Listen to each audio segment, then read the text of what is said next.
14 ફેબ્રુઆરી આ તારીખ સાંભળીએ એટલે તરત મનમાં શું આવે? પ્રેમ, ઉજવણી, રાઈટ? પણ આજે આપણે જે સ્ત્રોત પર વાત કરી રહ્યા છીએ ને એ આપણને આ જ તારીખને એક સાવ જ અલગ, એક ગંભીર દૃષ્ટિકોણથી જોવા માટે મજબૂર કરી દે છે.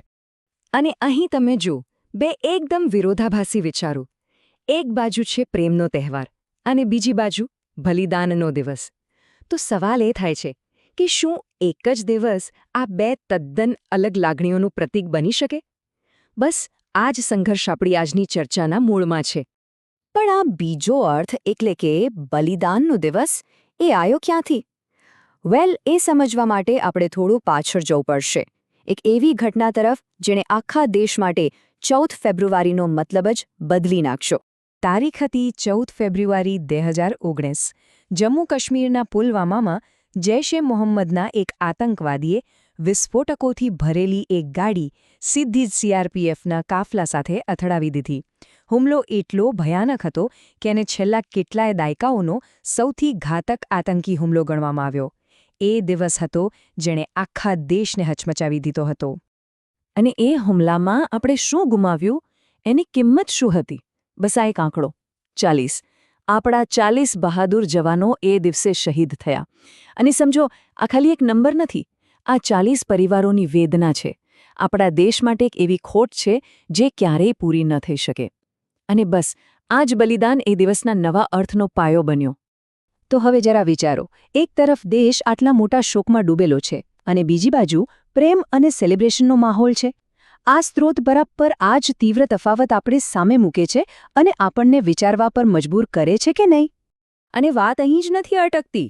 આ સ્ત્રોત વેલેન્ટાઇન ડેની જે આધુનિક ઉજવણી છે એની કેટલીક નકારાત્મક બાજુઓ પણ બતાવે છે.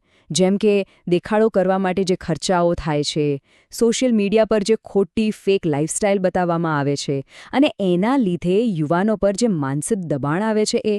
તો શું ખરેખર પ્રેમનો અર્થ આટલો જ રહી ગયો છે? એટલે આ સ્ત્રોતનો જે મુખ્ય મુદ્દો છે એ છે કે પુલવામાના આટલા મોટા બલિદાન પછી શું આપણે 14 ફેબ્રુઆરીને ખાલી વ્યક્તિગત પ્રેમની ઉજવણી તરીકે જ જોવી જોઈએ, કે પછી એને એક સામૂહિક શ્રદ્ધાંજલિ, એક યાદગીરીના દિવસ તરીકે પણ જોવી જોઈએ? આ ફોકસ શિફ્ટ કરવાની વાત છે.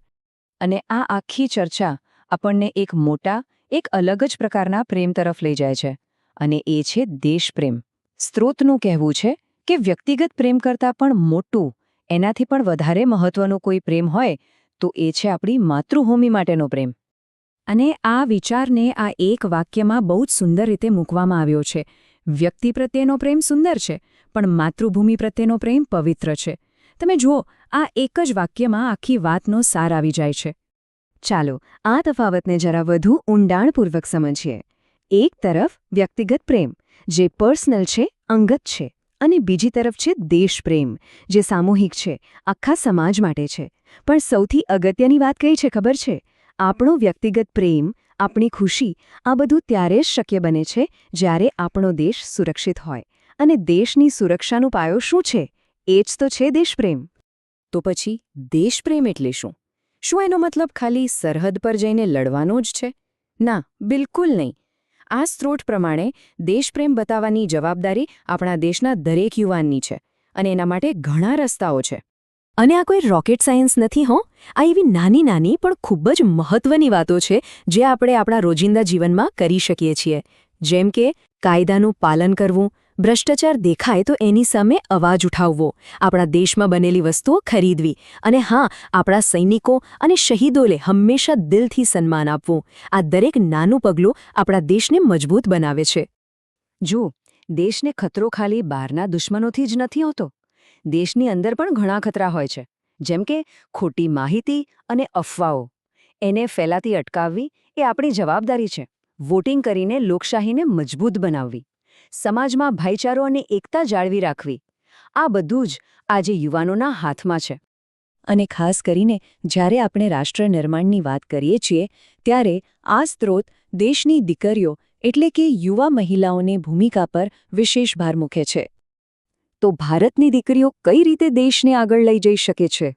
સારું શિક્ષણ મેળવીને, આત્મનિર્ભર બનીને, આવનારી પેઢીને આપણા સારા સંસ્કાર અને મૂલ્યો આપીને, સમાજ સેવામાં લીડરશિપ લઈને, અને સાયન્સ હોય કે સ્પોર્ટ્સ કે પછી સેના, દરેક ફિલ્ડમાં પોતાનું નામ રોશન કરીને. સાચે જ, એમનું યોગદાન અમૂલ્ય છે. આખી વાતનો સાર બસ આ જ એક જ વાક્યમાં આવી જાય છે: સશક્ત દીકરી, સશક્ત રાષ્ટ્ર. મતલબ કે જ્યારે દેશની દીકરી સશક્ત બનશે ત્યારે જ આપણો દેશ સાચા અર્થમાં સશક્ત બનશે. અને છેલ્લે આ સ્ત્રોત આપણને બધાને એક બહુ મોટો સવાલ પૂછીને જાય છે કે હવે પછી આપણે 14 ફેબ્રુઆરીને કઈ રીતે યાદ રાખીશું? શું એને પ્રેમની એક વ્યક્તિગત ઉજવણી તરીકે જોઈશું, કે પછી દેશ માટે પોતાનું સર્વસ્વ ન્યોછાવર કરી દેનાર એ વીરોની શહાદતને યાદ કરવાનો દિવસ માનીશું? આનો જવાબ હવે આપણે દરેકે જાતે શોધવાનો છે.